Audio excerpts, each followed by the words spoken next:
குறைகளையும் கோரிக்கைகளையும் நிறைவேற்றி தரும்படி பொதுமக்கள் மனு அளிப்பது மாவட்ட ஆட்சியர் அலுவலகத்தில்தான்.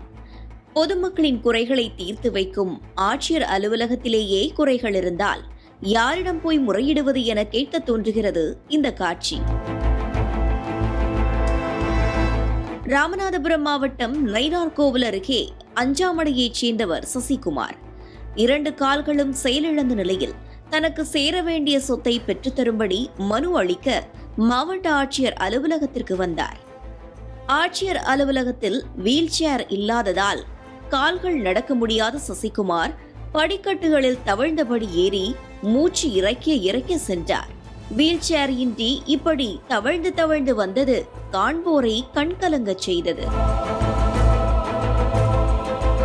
தேர்தல் நடத்தை விதிகள் அமலில் உள்ளதால் அங்குள்ள புகார் பெட்டியில் மனுவை போடும்படி அதிகாரிகள் தெரிவித்தனர். ஆனால் புகார் பெட்டியில் மனுவை போட முடியாமல் தவித்தார் மாற்றுத்திறனாளி சசிகுமார். இவரது சிரமத்தை கண்ட அருகில் இருந்தவர்கள் மனுவை அளிக்க உதவி செய்தனர்.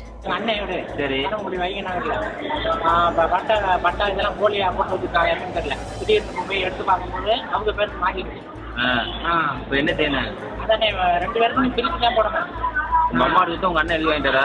பொம்பளை பிள்ளைங்க ஆம்பளை பிள்ளைங்க நாமினேட் என் பேருக்கு அதுக்கு பேங்க் அக்கௌண்ட்லாம் போட்டிருக்கேன்.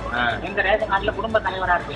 அம்மா அவங்க வந்து இப்போ திடீர்னு வச்சுக்கிட்டு எழுதி வாங்கிட்டு சும்மா போலி மட்டும் போட்டுருக்காங்க. பொதுவாக ஆட்சியர் அலுவலகத்தில் மாற்றுத்திறனாளிகள் வசதிக்காக வீல் சேர் இருக்க வேண்டும் என்பது விதி.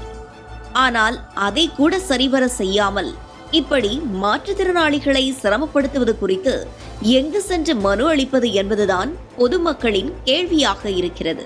மாலை முரசு செய்திகளுக்காக ராமநாதபுரம் செய்தியாளர் கண்ணன் பாபு.